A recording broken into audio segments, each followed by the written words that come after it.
Journal de Catherine Pozzi, année 1930. 1er janvier 1930, ma vie passée, mon esprit futur, je serai fidèle à notre rencontre pendant l'éternité. Accompagné par votre souvenir, je vais vers Dieu. À cause de vous, j'exige de moi ma difficile réalité. Nous nous rencontrerons encore dans un ciel qui n'est point encore et que nous aidons à créer par la peine infinie et la volonté de la connaissance qui ne connaît pas et pourtant trouve. C'est la 14e fois que j'écris ceci. Note en bas de page, la 15e en réalité. Vence, lundi matin, 6 janvier 1930, plus 5 jours. Le 2, CB, Claude Bourdet, est parti. Crier au revoir sans me regarder. Le 3, incapable de travailler.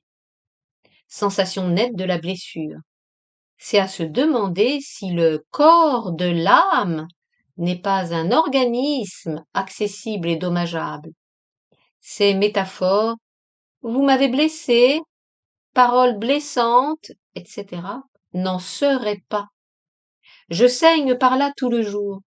Ces 2 semaines atroces et si simples pourtant, qui m'ont si simplement annulé de ma propre création, et le dernier coup, un adieu véritable à la dernière amitié.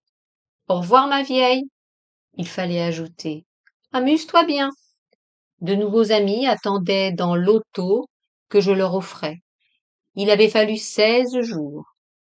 En arrivant de Suisse, Claude ne pouvait me quitter, le premier soir, pour parler de physique. C'était à se croire en 1921. Les avant-derniers jours, je n'avais même pas pu le décider à lire l'admirable article de Louis de Broglie, revue scientifique. Note.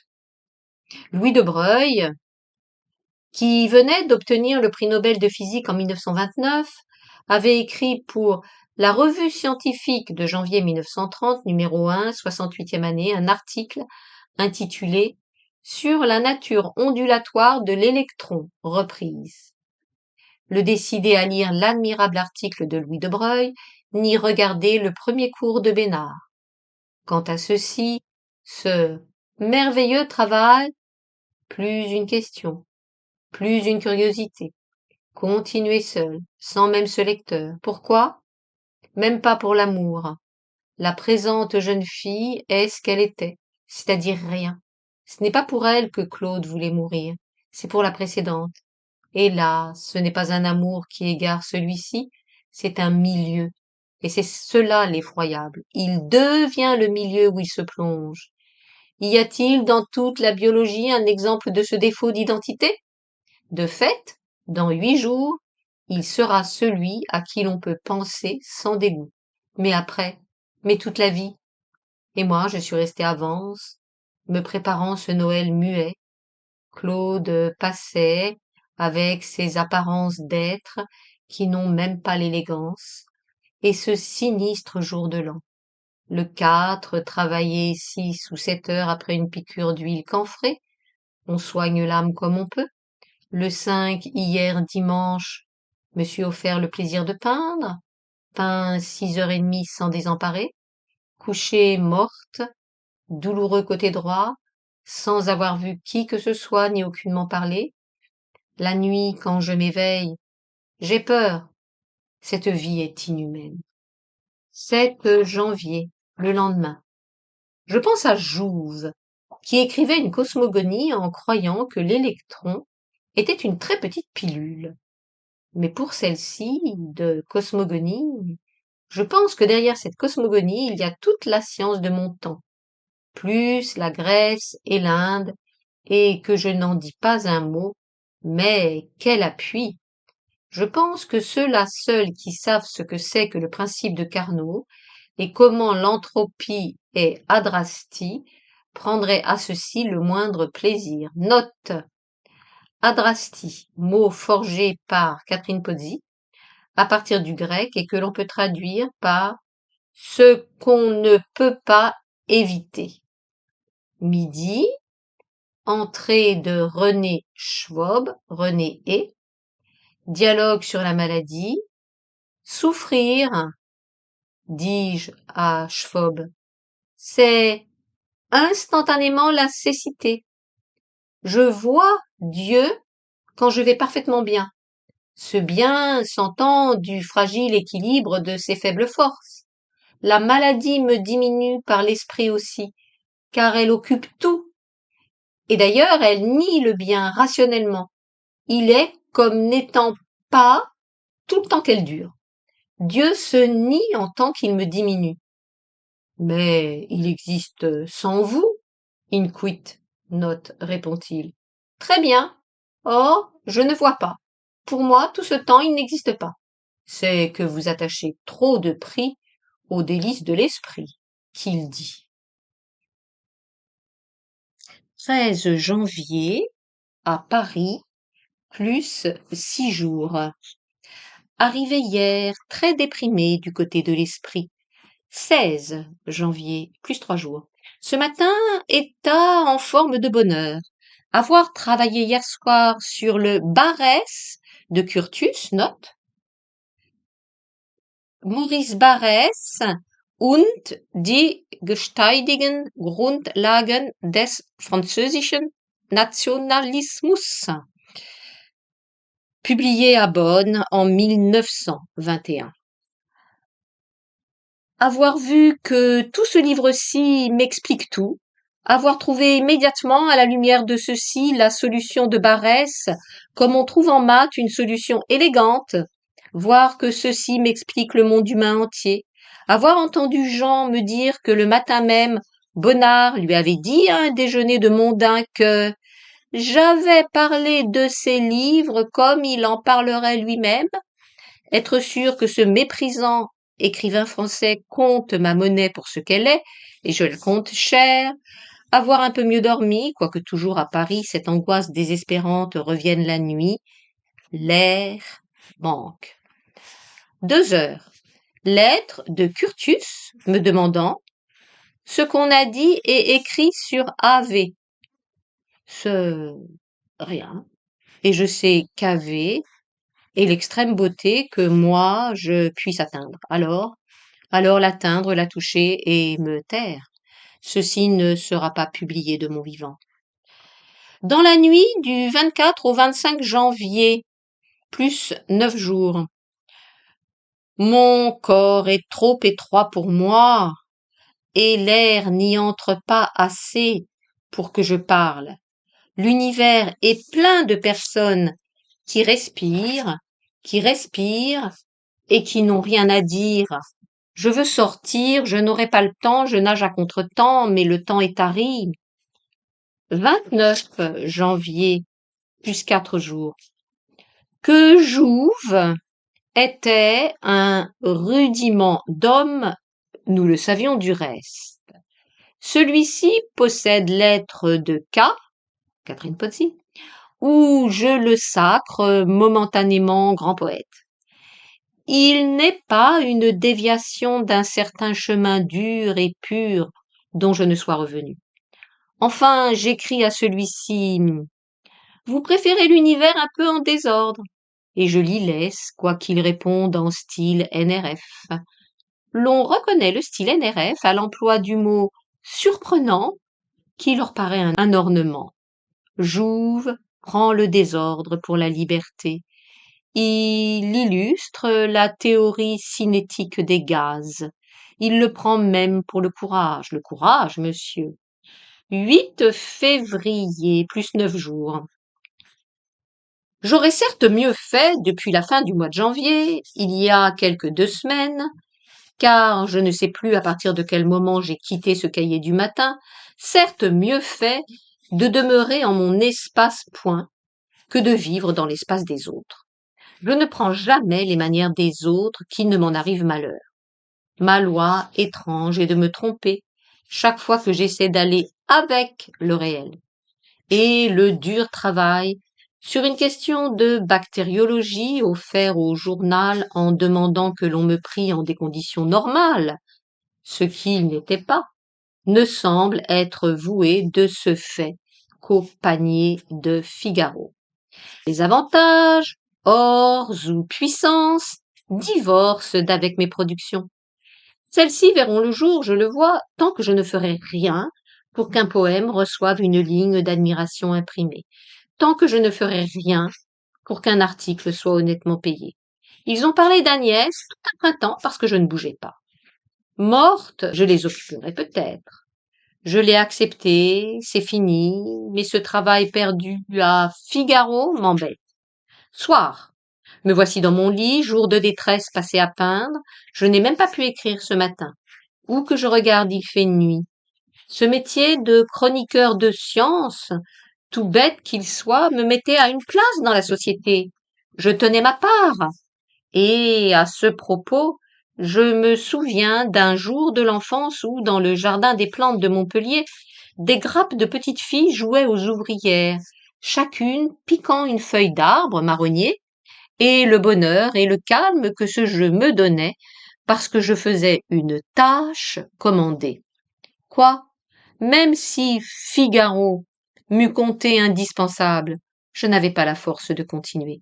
Toujours je m'invente un but et toujours il faut l'abandonner. Quoi encore? Mais vois-toi donc mourir. 9 février, le lendemain. Oh Dieu! Il faut remonter la grande pente. Si je ne possédais pas le sixième sens, celui qui est contraire à tous les autres, puisqu'il perçoit seulement l'imperceptible, il ferait nuit pour moi comme pour ce malheureux enfant de mon sang. Je n'ai pas pu me parler encore de sa terrible lettre reçue il y a 3 jours. Nuit, nuit. Qu'as-tu besoin d'être continué? Écrit Claude, qui feint de croire que je suis un succès suffisant. Claude qui refuse enfin de continuer. Aux environs du 20 janvier, le premier, non, le second samedi après mon arrivée chez Léa Lévy, cœur gobeur de Guéhenno, si vrai, si hors d'époque. Jouve et son type en faux fil, obsédé d'un tout petit cauchemar. Madame Duclos, tous yeux bleus allumés, mince robe de soie noire, reine Victoria, béante devant André Malraux, note. Après une période proche du surréalisme, André Malraux, 1901-1976, s'était orienté vers le roman témoignage à la suite de son voyage en Indochine à la recherche de statues khmères qu'il avait effectivement un peu volées, puis en Chine. Il avait déjà publié chez Gallimard La tentation de l'Occident, 1926, et Les Conquérants, 1928. Il donnera cette même année La Voix royale, 1930, et recevra en 1933 le prix Goncourt pour La condition humaine. Lequel Malraux, à Lévy m'en prévient. C'est un garçon étonnant. Il faut que je l'entende, éloquent, génial, mais il a un peu volé.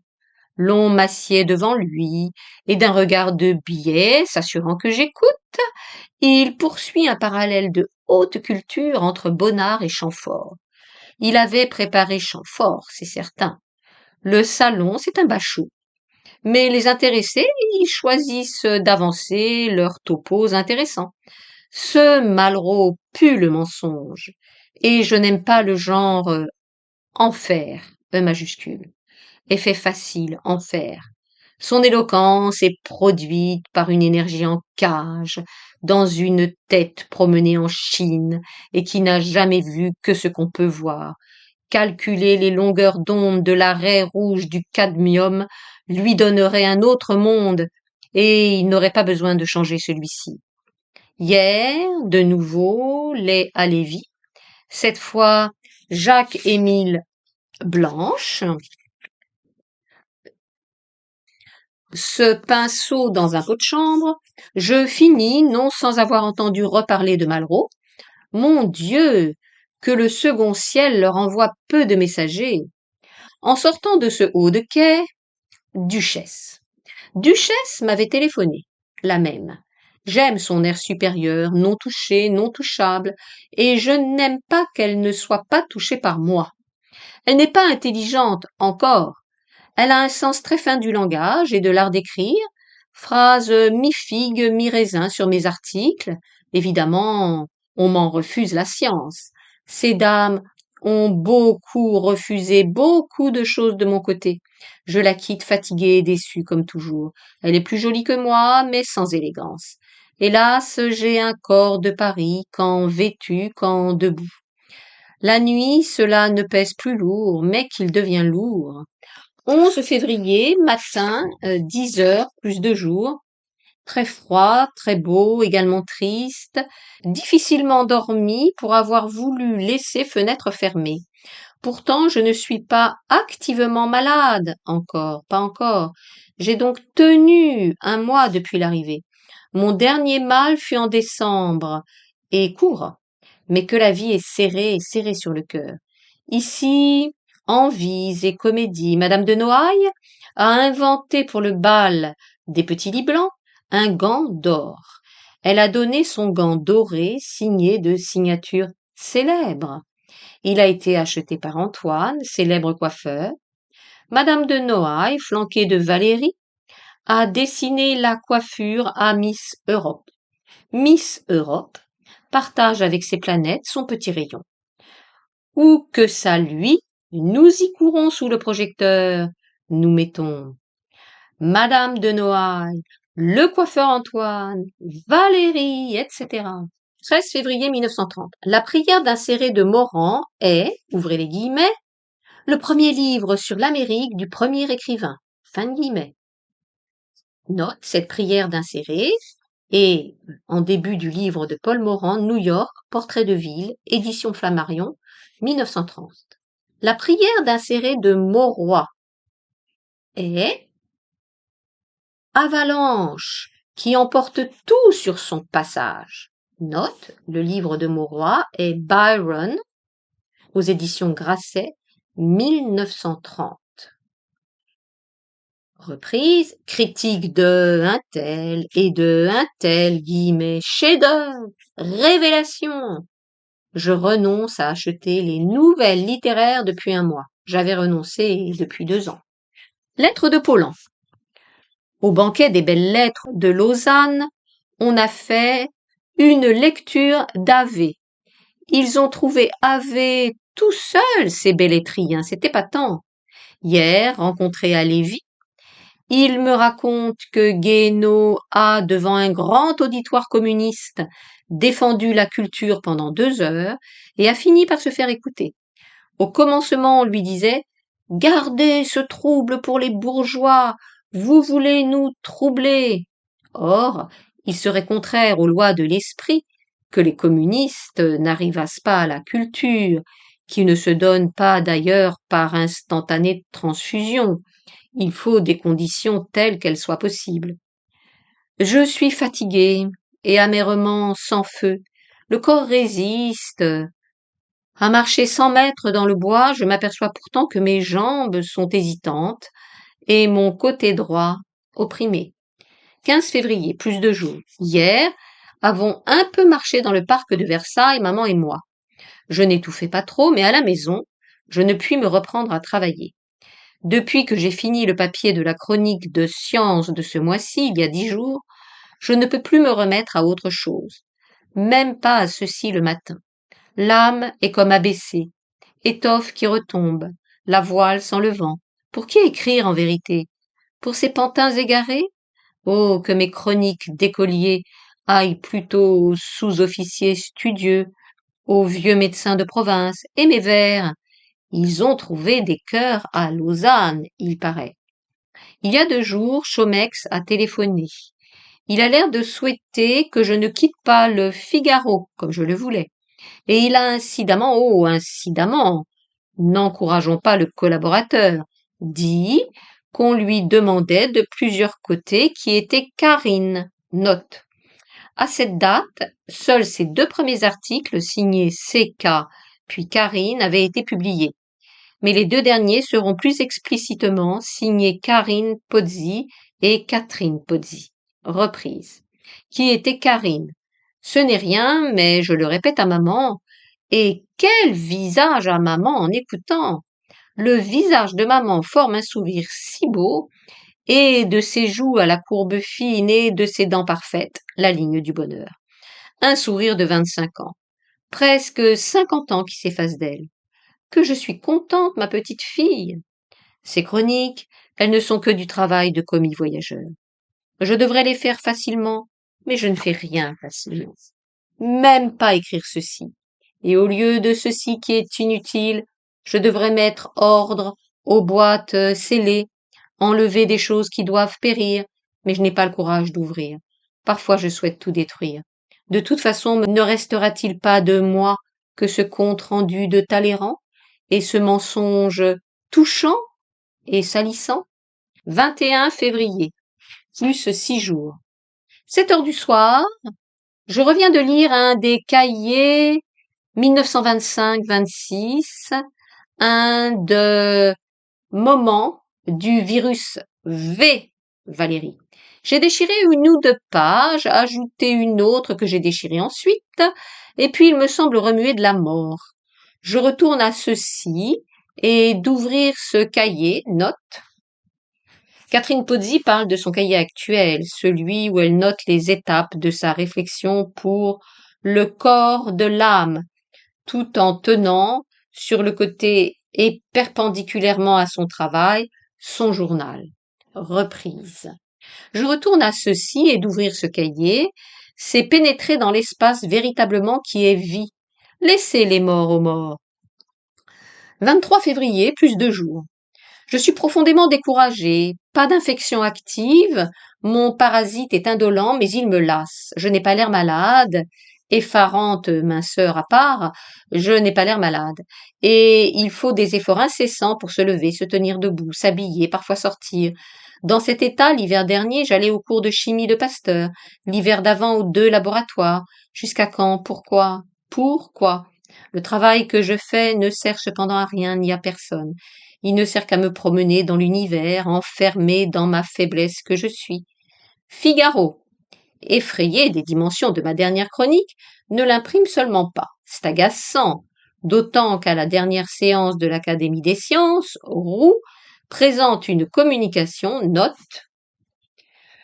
Émile Roux, 1853-1933, fut l'élève de Pasteur. C'est lui qui découvrit le traitement de la diphtérie par le sérum de cheval.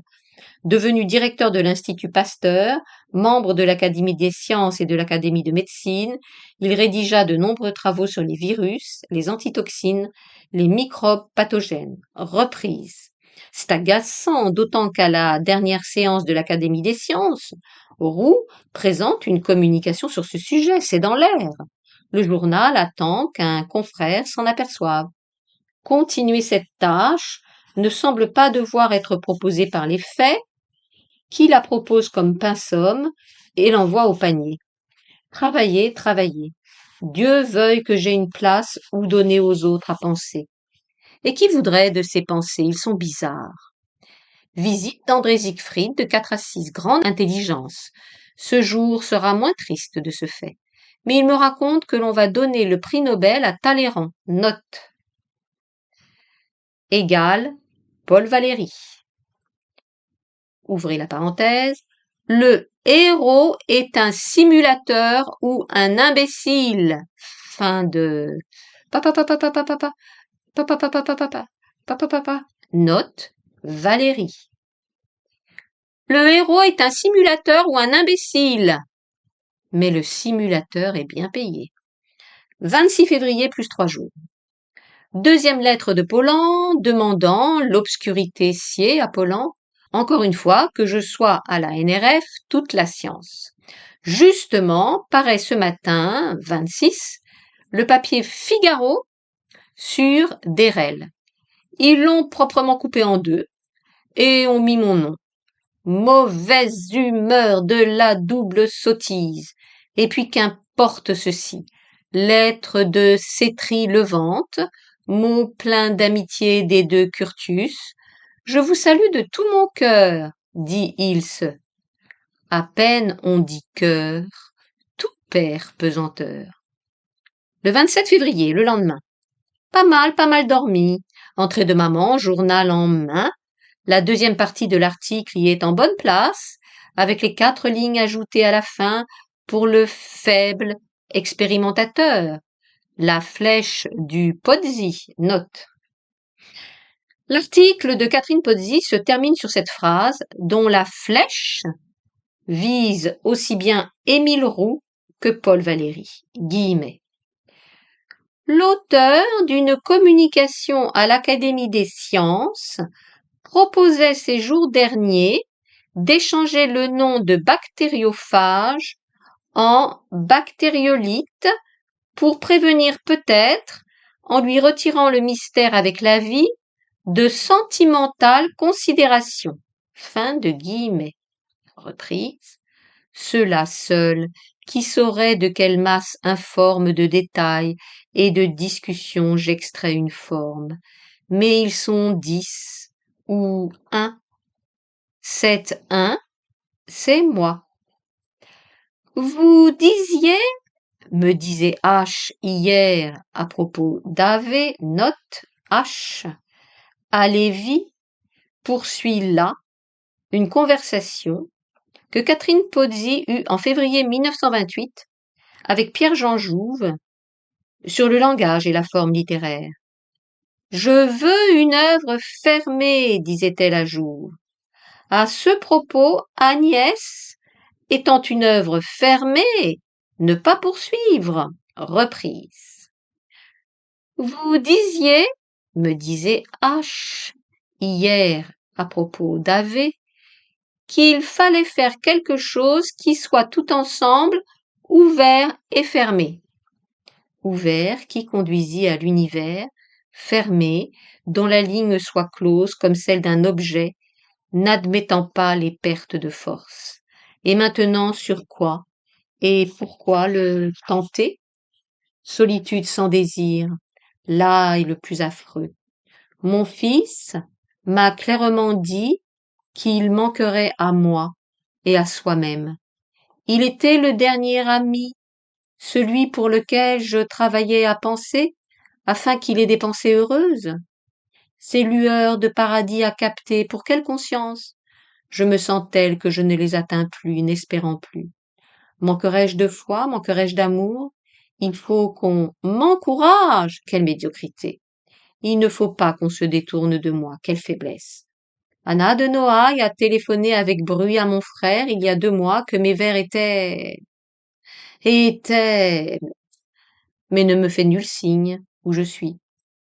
L'on m'a rapporté, ceux qui ne mentent pas, que les ombres les plus amères étaient sur le visage ducal de Gilbert Mauge, note, nom de plume de la duchesse de La Rochefoucauld.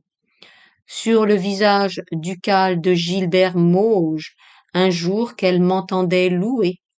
De fait, m'étonnait de son absence. Elle est jalouse, ma Carine, dit Cotte, Marie de Régnier d'Ouville des Anges. Dieu me garde celle-ci. À qui confier sa tendresse sans jalousie? 1er mars 1930. 2 lettres de Claude, guillemets. Mais tout bien pesé, dis s'il y a des chemins, des valeurs, je ne sais plus rien, s'il faut redresser les vieilles statues, et même la valeur de la démolition. Fin de guillemets. La valeur de la démolition est intelligent. Je répondrai. Il comprendra. Il oubliera. Jeudi 6 mars, plus 5 jours. J'ai écrit la page d'en face hier. J'ai tant pensé à ces condensateurs cellulaires que je ne pense plus. Le soir, au coucher, vers minuit 1 heure, il faut se relever. Étouffement là, complet. Maman m'entend, se lève, 2 heures, 3 heures, ce matin je n'en peux plus. Et puis j'ai depuis des semaines invité Gros Tuizen, il a choisi samedi, aussi Benda, Paulan et Siegfried qui aiment Gros Tuizen. 10 heures. Téléphone ducal. Vraiment, elle renaît à mon jour?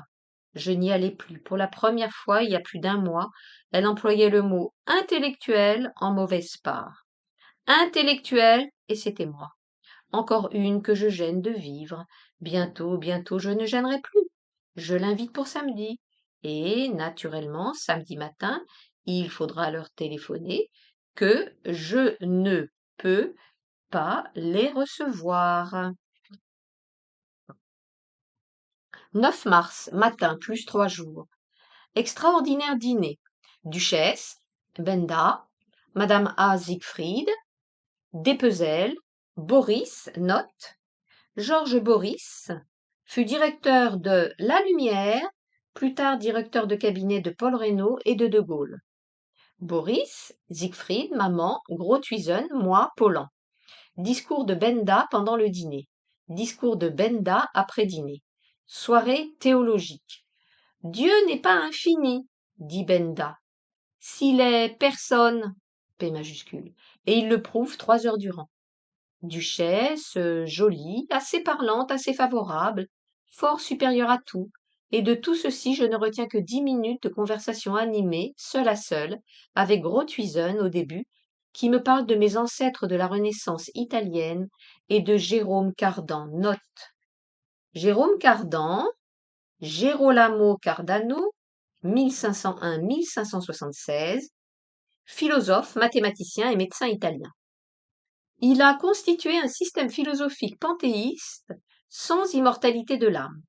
Il a donné, dans son Ars Magna 1545, la solution de l'équation du troisième degré et a également inventé l'articulation à mouvement libre qui porte son nom, le cardan. Bernard Grothuizen avait adapté et présenté des fragments de Jérôme Cardan pour Commerce, numéro 20, été 1929. Reprise, me parle de mes ancêtres de la Renaissance italienne et de Jérôme Cardan. Marsile Fissin, oh nom le plus ancien, le premier dernier sous l'estrade de la mémoire. Quand j'étais toute petite fille, je ne sais en quel livre de la bibliothèque de papa, je lisais Marsile Fissin. Marsile Fissin, son d'une cloche d'argent sur la mer. Dieu n'est pas infini, dit Benda. Cela ressort clairement de la théorie des ensembles. Boris écoute, avec la figure la plus curieuse. Je le retiens, celui-là. Je sais pourquoi. J'ai vu peu de visages aussi intenses et aussi lisibles pour moi. Théorie enfantine de S, note, André Siegfried, qui est protestant. Reprise, théorie enfantine de S, sur les curés, catholicisme ramené aux curés, Benda une notion assez grande du catholicisme, S, non.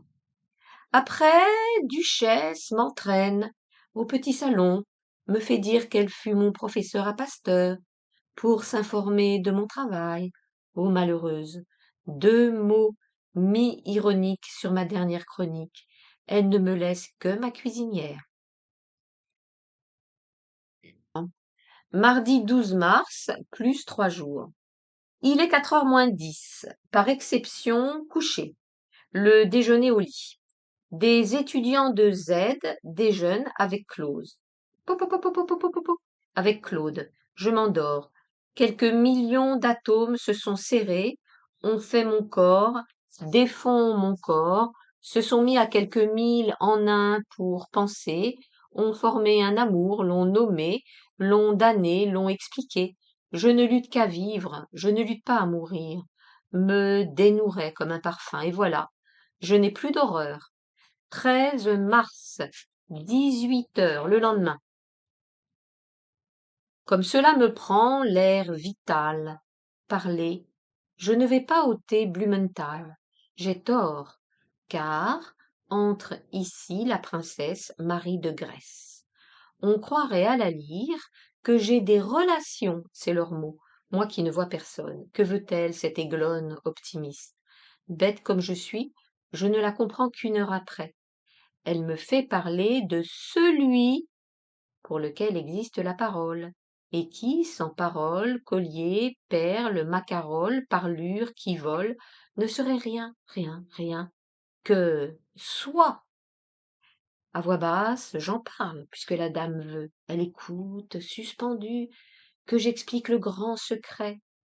À l'origine fut la peur. Et puis je me tais. Dieu merci, Claude entre. À présent je suis indignée, non contre ce qu'il fut, non contre moi, contre eux. Qui l'est-elle? Qu'ont-ils à y voir? Qu'ont-ils à psychanalyser le pauvre homme? Oh, je comprends ce que je veux. Je veux bien leur abandonner ce qu'il est. L'académique inoculé d'un singe et qui a tout gagné, même l'honneur. Je ne veux pas leur abandonner mon frère, du moins pas le maigre visage du matin qui ne désirait rien que faire un raisonnement juste, qui servait sans qu'on le payât, et qui écrivait sans imprimer, et pour qui toute la puissance était d'être. La fin du destin fut qu'à sa place, il y eut l'impuissance. D'ailleurs, prochainement, avec 1 million Nobel, où est-il? Je suis devenu lui. Le pardessus s'est raccourci, le soulier s'est verni, il est parti, il est ici. Curieux que je sois amené par des définitions qui sont cohérentes à nommer le mal des sum. C'est le nom que je donnais à P.V. à peine nous nous connûmes, à peine nous nous connûmes, et qu'il acceptait. Samedi 22 mars, plus 9 jours. Claude va sans moi chez D.H., Daniel Halévy. Il y rencontre Greut, diminutif de Greuthuizen, et revient avec un petit feu d'esprit. Il s'assied après dîner chez moi, parle de Cosmos, je le retrouve. Ainsi c'est naît et renaît, fonction du passant. 24 mars, plus 2 jours.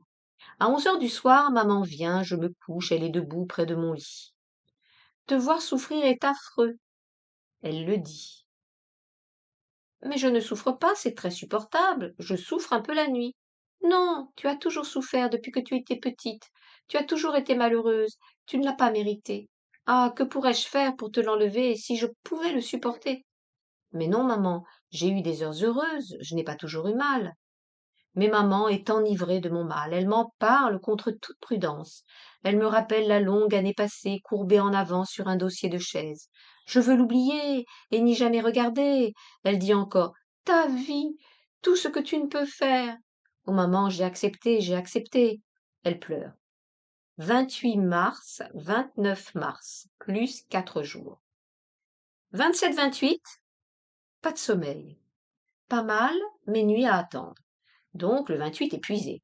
Soporifique le 28 au soir, fenêtre à 2 battants ouvertes, sommeil de plomb, réveil au matin en plein asthme de la figure, nez, front, yeux chatouillés en dedans par barbe de plume invisible, état exaspérant, abrutissement exaspéré, mais du coup le poids, la barre sur la poitrine, qui était depuis 1 mois environ, est parti. À 4 heures, visite de Julien Benda. Cela c'est étonnant. Je ne le reçois pas. Il a entendu dire que je n'allais pas. Il a été enchanté de son dîner du mois passé, il avait la place d'honneur. Je lui ai paru digne d'être considéré, robe ou idée. Il se fait poli.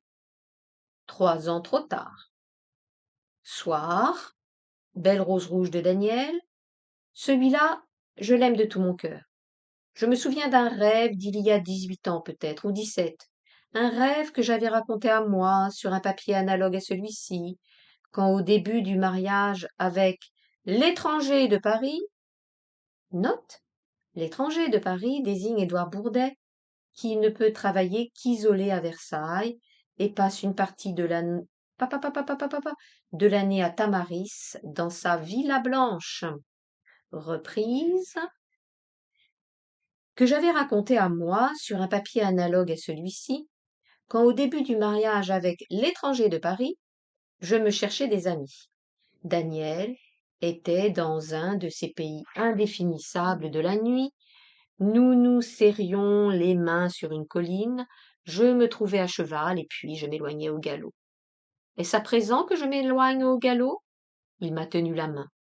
4 avril, plus 5 jours. Ce matin, très gentille lettre de Pollan, fâché que je n'aille pas bien, curieux Pollan. Il dit être venu, c'est peut-être vrai. J'aimerais bien qu'il fût mon ami car il écrit le français. Mais nous sommes séparés par mes certitudes, son goût des monstres et ses surprises sans valeur. Benda lui aura parlé de moi. Celui-là est venu, la femme de chambre l'a vu. J'ai fait asseoir Benda au milieu de la table le mois passé, à la place de l'Éternel, et je voyais bien l'Éternel regarder de sa lumière froide, la plus fragile des âmes des femmes, en mangeant les sols sauce au vin. 5 avril, le lendemain. Beau, beau, il fait beau. Paris brille comme une pièce d'or, comme un miroir. Toutes les femmes vont vite, vite, et les autos doucement. J'y suis, sans force, si peu de force, que je n'aime presque plus penser. Marcher, c'est inconnu. Mais penser, non, même plus penser. Été voir madame Blumenthal qui recevait Marie Marquet. Note.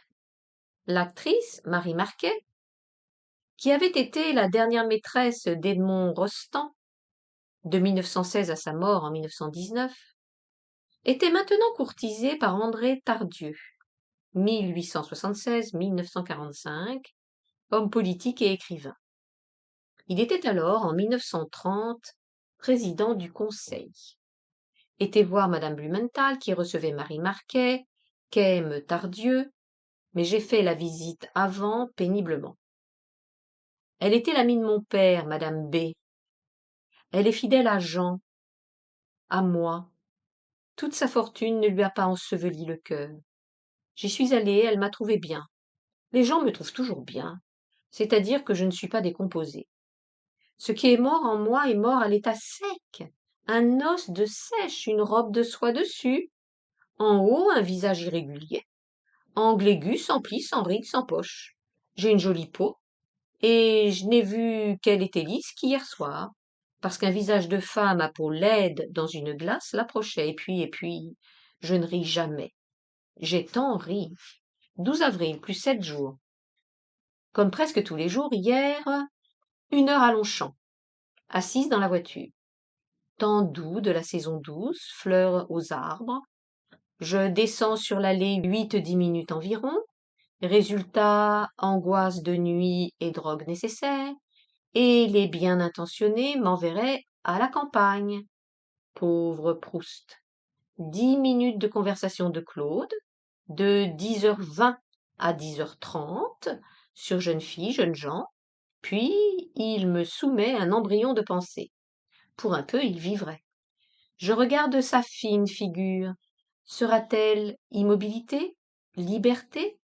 Le plus facile n'est pas la liberté. Il est curieux d'observer en tout être et chose le poids mort. 7 heures le soir. Maricotte sort d'ici. Pour je ne sais quelle cause, elle m'a fait parler 2 heures de l'académicien du texte vis-à-vis. Je suis épuisée. Quant au souffle, quant à l'âme.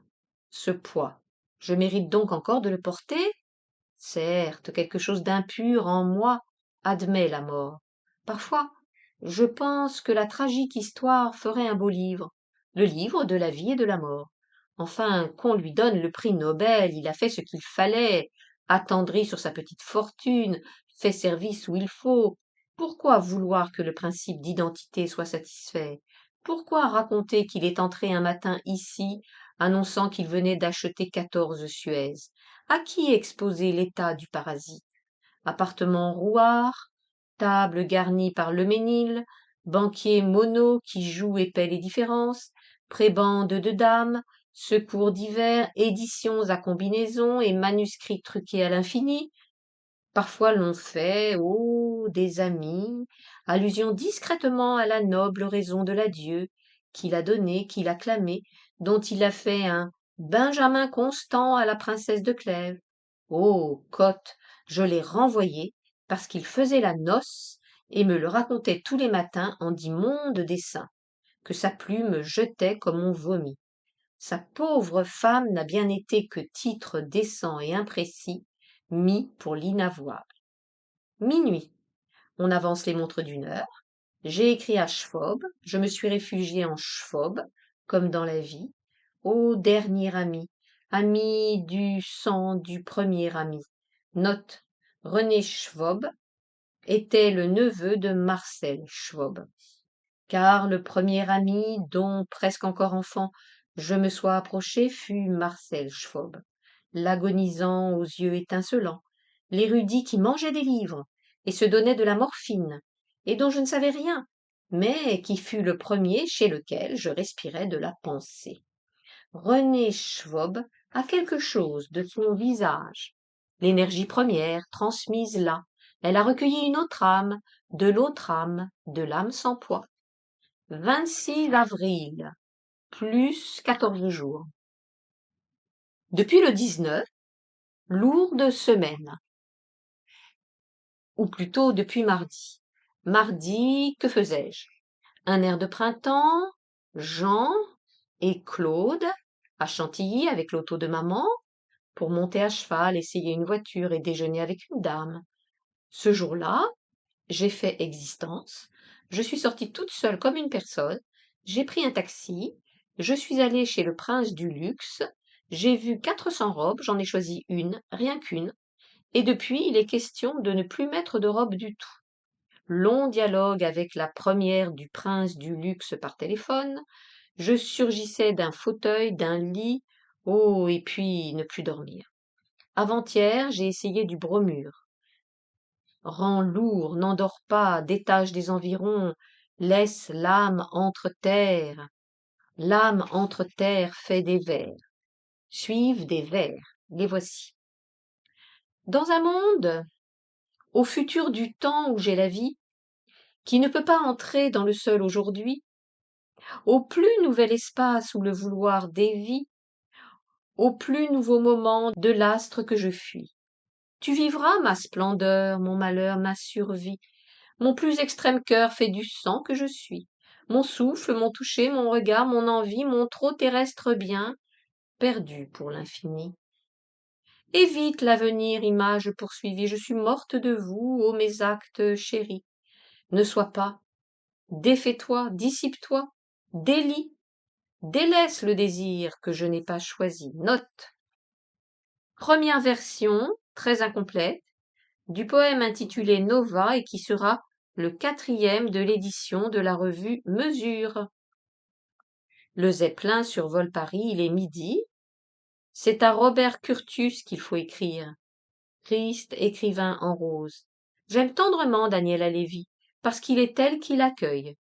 Sombre velours d'âme d'ami. Samedi 19 chez lui. Dubos aussi, vers moi. Dimanche de Pâques sera de Pâques sans Dieu, très froid. Le Dieu des belles Pâques a des maisons froides, ou bien trop pleines, et c'est la porte. Lundi pareil, c'est mardi que j'ai joué au corps sans péché, au corps qui met une robe de 3500 francs, et joue dedans à marcher, à respirer, à s'étendre en tous sens, par tous ses sens. Après quoi? Après le Dieu de Pâques te dit, retourne vite à ton espace sans corps, Catherine Pozzi. 28 avril, plus 2 jours. J'oubliais d'écrire 2 faits. Lundi 21, mon fils a été saisi dans l'avenue par le malheureux de gloire. Note Paul Valéry. Il a osé l'arrêter, il a osé lui parler, il a osé le prier de se recommander de lui, et c'est, me ressemble, Claude, me ressemble tant, race, allure, sourire, que je connais l'autre m'avoir parlé. Avant-hier, duchesse en rose, portant des roses et fort bienveillante, celle-là, on l'envoie aux nouvelles aussi. Il savait où je suis. Tout de même, il n'attend plus dans la rue. 5 mai, plus 6 jours. Je n'ai rien écrit de la journée du 28 avril, il y a précisément 8 jours. C'est que je ne sais que dire de Maritain. Je rejoindrai sa femme plutôt que lui. Il est si différent de moi, un pur logicien, c'est intéressant, mais alors il faut qu'il parle le langage de son temps, Russell, etc.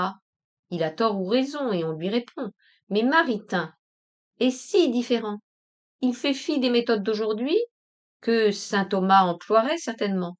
Pourtant, quelque chose en moi l'aime. Maritain m'a parlé avec bienveillance et prudence. Je le voyais se retenir. Il me compte pour quelque chose, il admet mon chemin.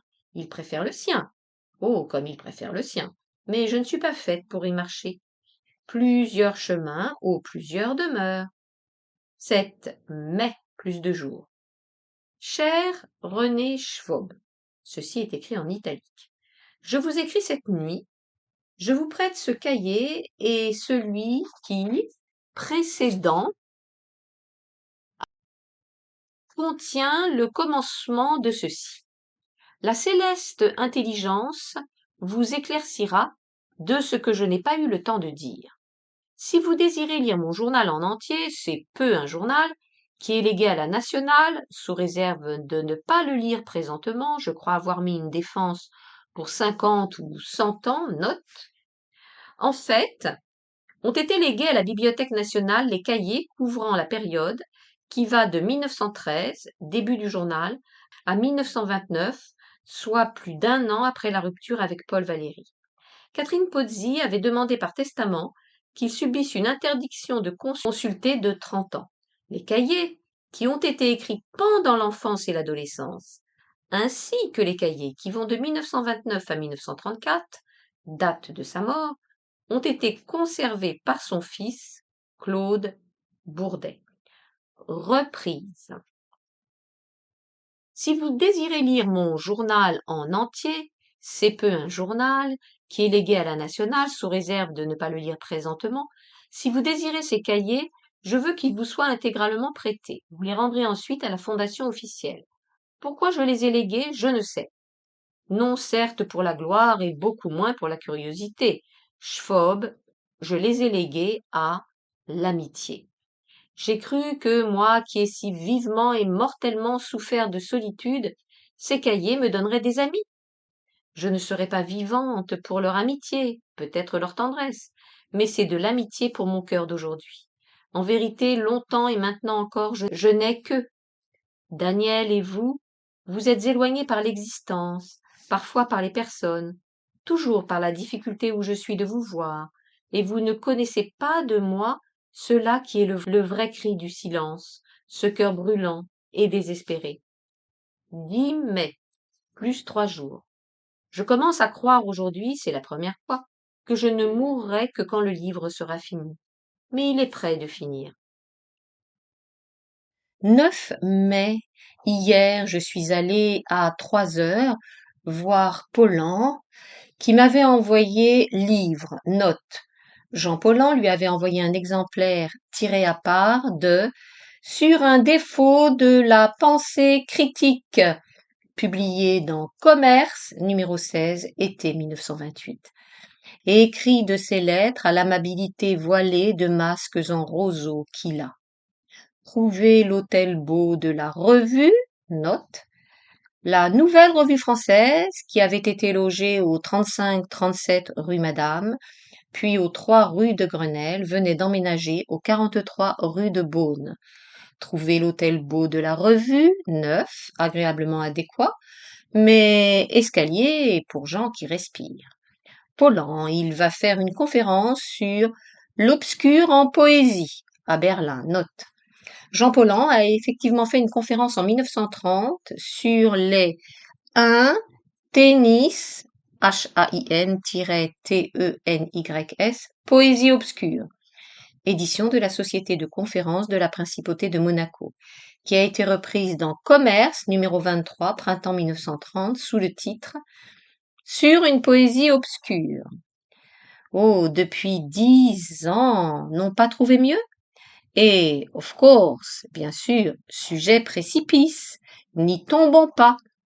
Je fous le camp après essai en chute de conversation. Il a pourtant traduit un Kastner, note.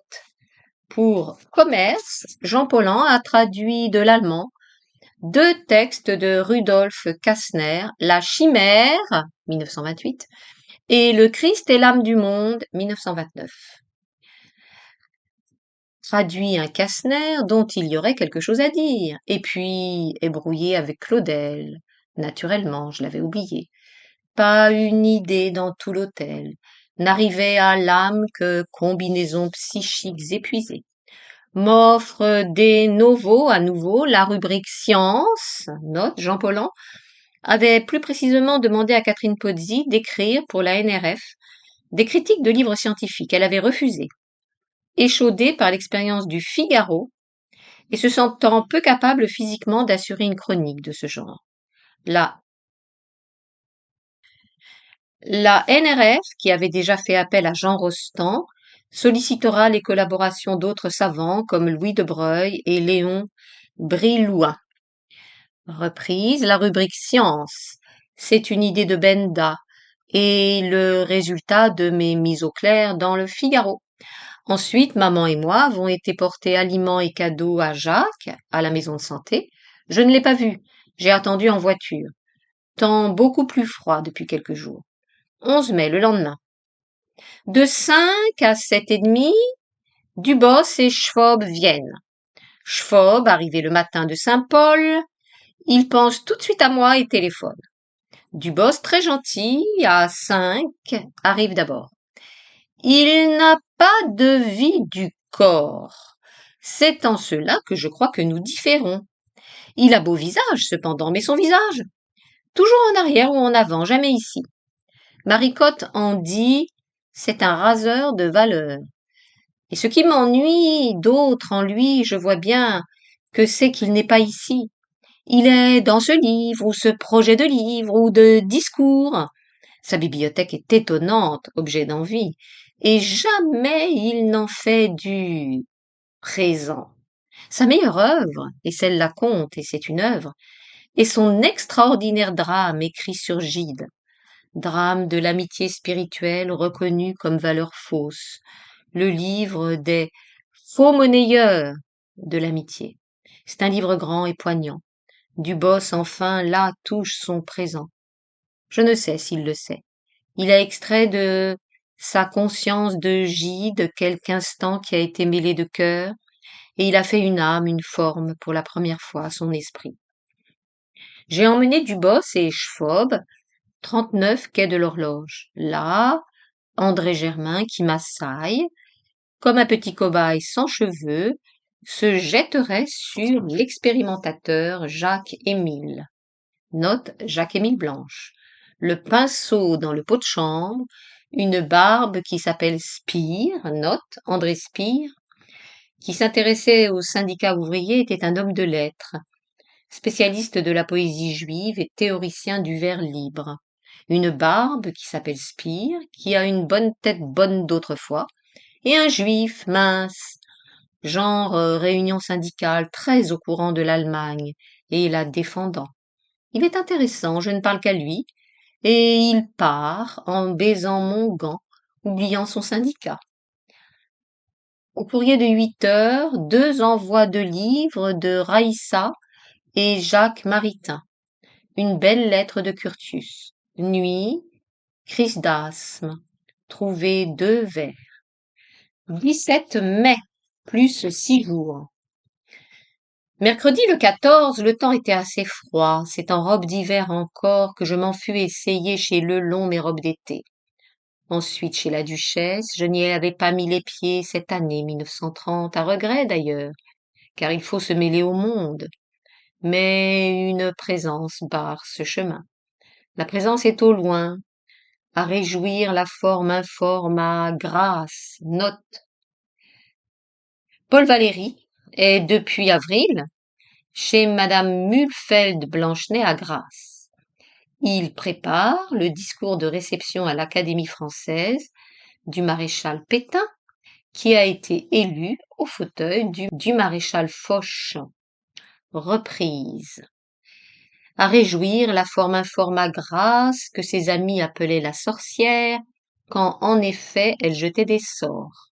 Elle inventait des sorts, difformes comme elle, sort de poète, sort d'américaine, sort de politicien, sort de dame, sort de larve, sort de A, B, note, Abel Bonnard probablement. Enfin, celui dont elle a tissé le sort est allé chez elle en vacances, rejoignant son lieu naturel. Il n'est pas dans les salons, je peux salonner. Donc 1 heure de duchesse, que je devais bien car elle m'avait apporté des roses. Drôle d'amitié nôtre, de l'estime à l'éloignement. Enfin, hope for the best, espérons le meilleur. Mes salons étaient pleins, du moins le second. Collery m'a prise au passage pour me remercier d'un article si documenté, je le nommais. Tu m'as nommé, donc je te connais. Découragé d'obstacles humains, la plupart debout, tous se parlant, tous se touchant par leurs antennes, ou l'on ne sait quel appendice leur sortant de l'âme ou du cul, tous se faisant l'amour instantané sous réserve de haine, je m'assis. La chaise prochaine était madame de Pimaudan, qui se mit à me hurler des questions sur le bouddhisme. Fatigué de jeter dans ce coin d'arène des réponses faites de 10 000 volumes par ma faible voix, je me sentis m'éteindre, recouverte par le bruit. La duchesse, qui avait été de figure contente comme j'entrais, qui n'avait pas réussi à me confier un astronome égaré parce que, si le bouddhisme exige de la voix que font les astres, me vit gentiment partir sans m'en vouloir. Je m'assis entre la porte et la porte, quelques minutes encore auprès de Franz Cumont. Ma robe était ce qu'il fallait, tout satin noir et collerette blanche, chapeau noir, renard argenté. Je ne puis plus jouer à ça.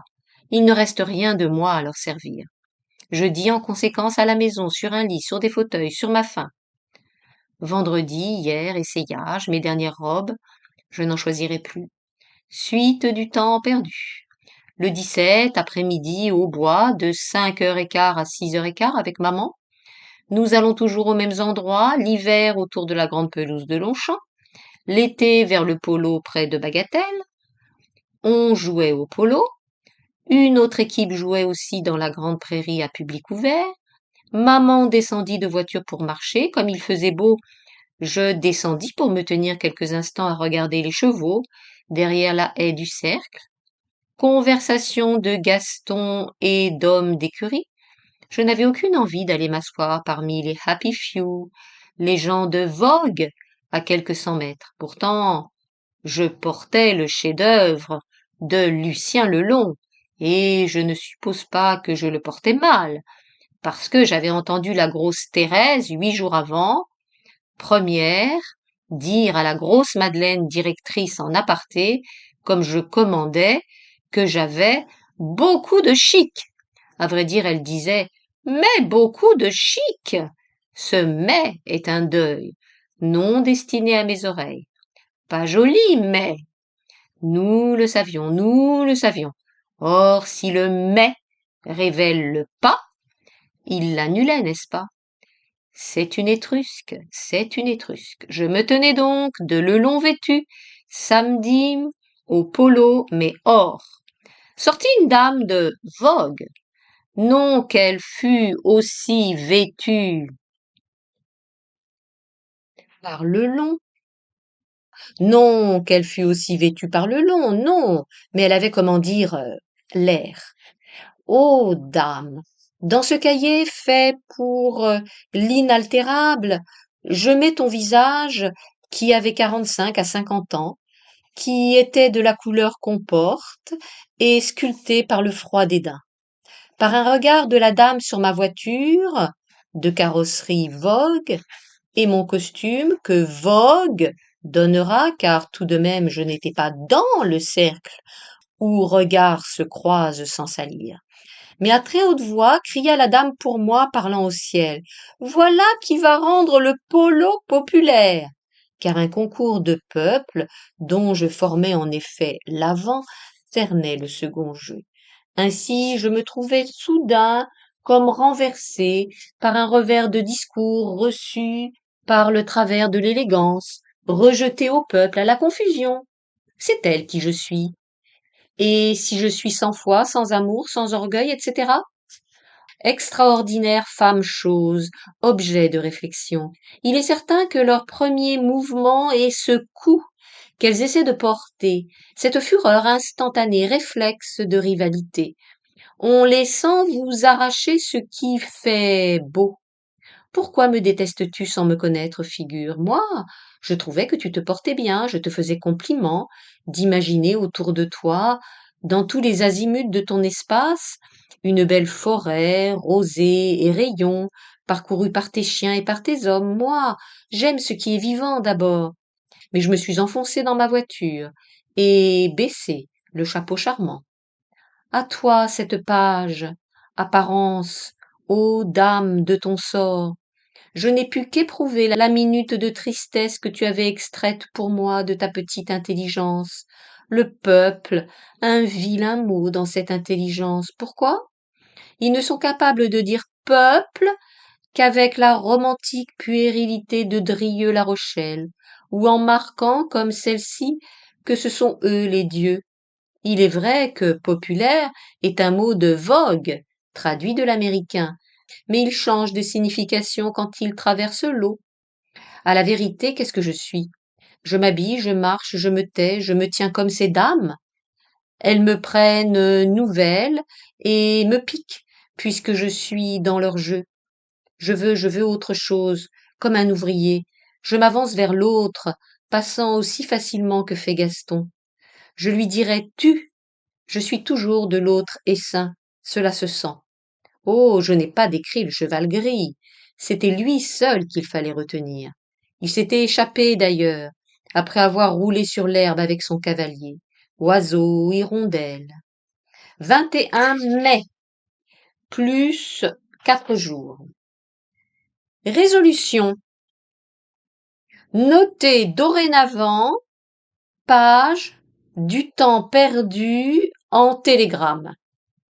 Cela se compose d'atomes de temps et de matière de remplissage ciment.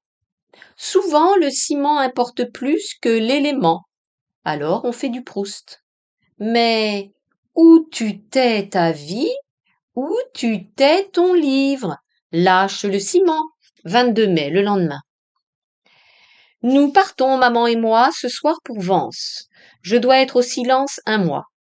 Je n'ai pas été malade cet hiver, ce qui s'appelle malade, et l'hiver a été une lente ascension vers le moment probable, improbable, du corps délivré, du corps en haut de la montagne obscure. Monter, monter, les jours, gravir, les nuits. Maman était là, maman est là, pour que la montée soit possible. Elle vient avec moi, ou peut-être il y aura le repos. Dieu veuille que mon repos ne soit pas sa fatigue. Je préfère le poids porté près d'elle, en l'absence d'elle, encore que son absence ait lieu quand je ne souffrirai point. À peine ces lignes sont tracées. Non, je ne les trace pas bien, car je puis tout imaginer pour moi en vérité, tout. Mais je puis imaginer la gloire, ou la fortune, ou quelque mystérieuse rencontre d'astres, ou quelque nouveau milieu humain. Je ne puis pas imaginer que je ne souffre plus. Je puis me retirer tout, ou tout m'adjoindre. Mon esprit n'arrive plus à me retirer la douleur, celle du corps, celle d'une vie enfermée dans le plus étroit des corps. Hier, chez Duchesse pour 1 heure, parce que Richety montrait ses belles photographies d'étoiles, Antoniadi les expliquant. Reprise, Antoniadi était astronome à l'observatoire de Meudon. Passage du visage nouvellement lavé, soigné, jardiné, de L. P. Fargue. Lui sent le succès à 5 mètres. Voici une odeur qui ne sera jamais sur mon mouchoir. Et pourtant, les gens, ils m'envient, témoin. Kiku Yamata. Et sa petite phrase pointue en passant. Elle sortait, flottant sur sa propre personne et tendant des mains à baiser. Quel chemin depuis les années où Kiku servait dans l'antre de Blancheneige jaune. Note Madame Mulfeld. Dans l'antre de Blancheneige jaune, le thé doré. 3 juin. Avance. Plus 11, voilà. 11 jours. Partie de Paris le 22 au soir. Sur cette ligne, affreux accident 10 jours plus tard. Affreuse époque. Beau temps, arrivée sans fatigue et ensuite pluie, une semaine, et sentiment d'âge, de mal et de mort. Aucun travail à tirer de cette superfluité de corps. S'étendre, chambre bleue. Madame Halévy, mère de Daniel, est morte. Devant mon esprit sans cesse, il y a la fin possible de maman, je veux dire la fin avant la mienne. C'est vraiment le seul possible que je vois devant moi. Tous les autres, travail, action, radiation, ont été défaits. Aucun être humain à attendre du sort. Et, quant aux choses, elles sont fonction de ce corps qui, 99 jours sur 100, est trop étroit pour soi. Bien. Du moins, j'ai considérablement ordonné le monde. Les liaisons physique, chimie, médecine sont très claires, et le mélange des notions est devenu valeurs et rapports. Sans se lasser d'espérer 11 ans de livres, de bribes d'enseignements trop techniques, de renseignements pillés. Il ne me manque que les mathématiques hautes, et le temps est venu de pouvoir y entrer. Ouvert un livre, je comprends. Gloria in excelsis Deo. Nous sauverons votre infini. En dépit de Cantor, avec un C majuscule, note. Georg Cantor, 1845-1918. Fondateur de la théorie des ensembles, aboutissement de ses études sur les nombres infinis, fut l'un des piliers des mathématiques modernes. Ses recherches provoquèrent de nombreuses réactions hostiles, dont celle de son propre professeur Kronecker ou, en France, celle d'Henri Poincaré, qui disait que la théorie des nombres transfinis était une maladie dont il faudrait guérir un jour les mathématiques. Reprise. Gloria in excelsis Deo, nous sauverons votre infini. En dépit de Cantor. En dépit de Cantor. Comme je trace le R de Cantor, Pauline monte l'escalier. Comme je ferme la parenthèse, elle frappe. Comme je lève mon regard de ce cahier, elle entre. Pose un livre venu du facteur. Réflexion sur l'intelligence de Maritain. Note. Jacques Maritain, Réflexion sur l'intelligence et sur sa vie propre, édition de la Nouvelle Librairie Nationale 1924. Guillemets, en témoignage de profonde sympathie intellectuelle. Quelquefois, l'énergie monde sert curieusement l'autre énergie, car ce qui est écrasant, c'est la solitude de l'exploration. Si elle se faisait à plusieurs, mais la matière de passé que je veux écarter pour atteindre la matière de présent retombe sur moi. Être quelques-uns à l'écarter. Claude, admirant il y a un an les théories du corps, de l'âme que je lui expliquais, écrivait sur son carnet ceci, guillemets. Ce serait la plus belle victoire si elle réussit. Mais il lui manque peut-être quelque chose qui ne lui a pas été donné. Quoi? Je ne sais. Je ne lui en ai plus jamais parlé. Il n'aime pas l'esprit. Il est dans le mouvement de ce qui se pèse. Il ne m'écrit plus qu'à peine d'ailleurs. Parfois un univers qui vient d'ici et d'outre univers, je pense, lui présente quelques-unes de mes pensées. Alors il fait 1 ou 2 pages littéraires et il croit en soi. Le reste du temps, il aime son corps. Et ce n'est pas moi qui y aurais à redire. Oh, mon corps de sport, présent pur, énergie fraîche, non mêlée de motifs, confiance du monde, victoire sur le poids de la neuve liberté. Maintenant, mon corps est entièrement passé.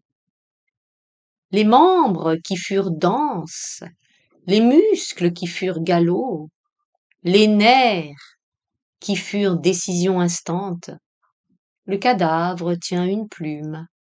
Par la plume danse la liberté. 5 juin, plus 2 jours. 5 juin, plus 2 jours. On ne fait pas du présent avec du passé. Comment suis-je la première à le voir? Véritablement la première au monde. Oh, 1000 et 1000 humains ont cru ces énergies différentes, la matière, la vie, mais par sentiment. Une conviction acquise par sentiment, c'est précisément aussi instable pour moi qu'une surprise d'essence. Il est arrivé 2 fois qu'un homme me baise la bouche.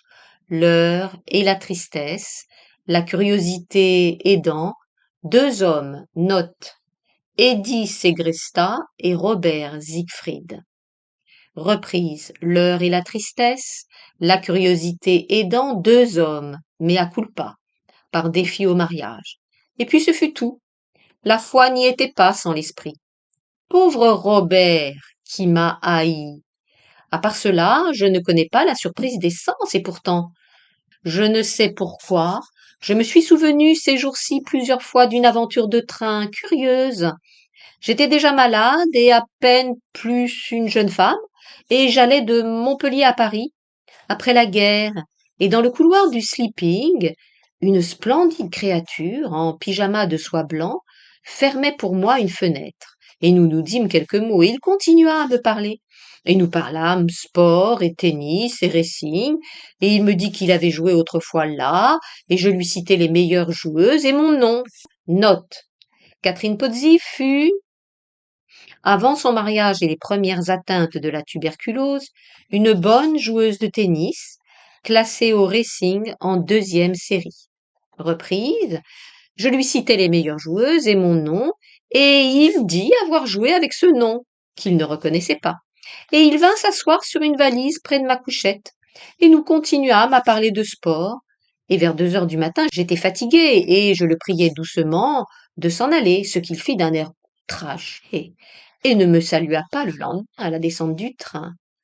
Et je compris qu'il m'avait choisi pour nuit, et que je n'avais pas compris, et je vois mon innocence absolue auprès de cette splendide créature dévêtue. Et voici une page perdue. Croire à l'esprit par sentiment, sans que l'esprit se soit reconnu, cela ne m'est pas arrivé plus souvent que d'accepter un bébé perdu.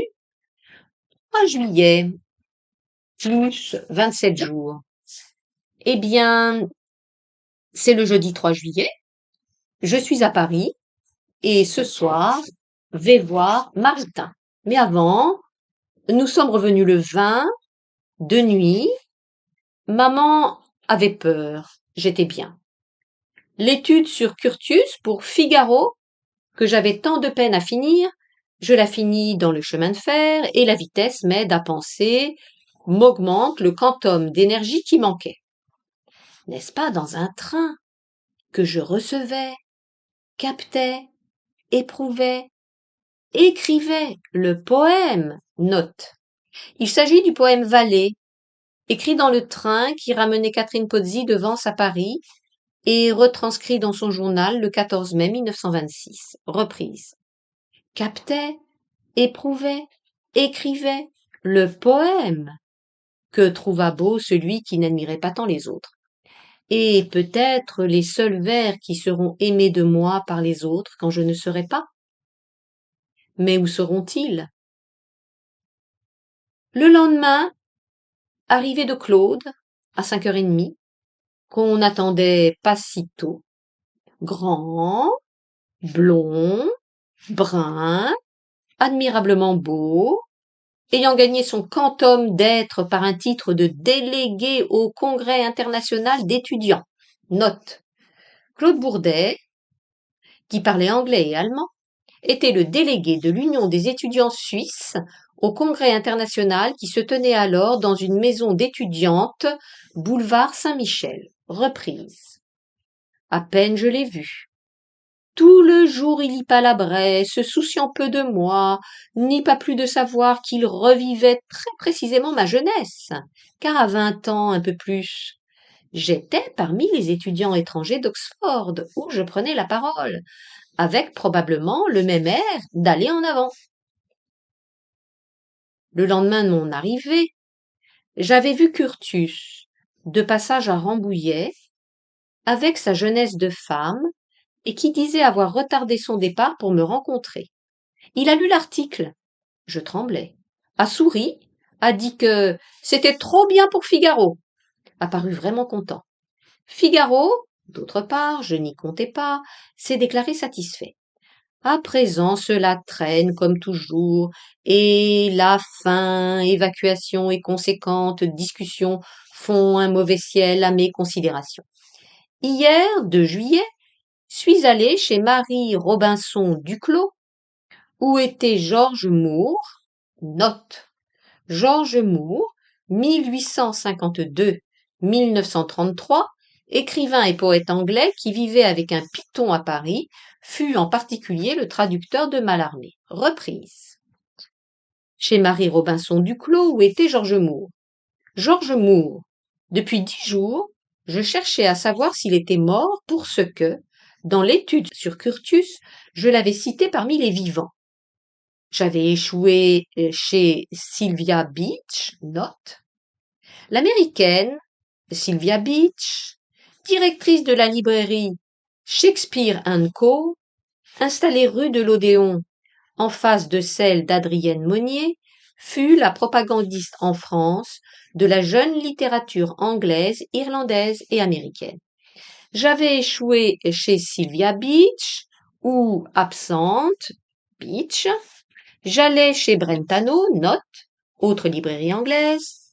Le voici en chair, gros, grands hommes très en chair, ayant l'aspect distingué d'une lady propriétaire terrienne. Aux alentours de son impondérable,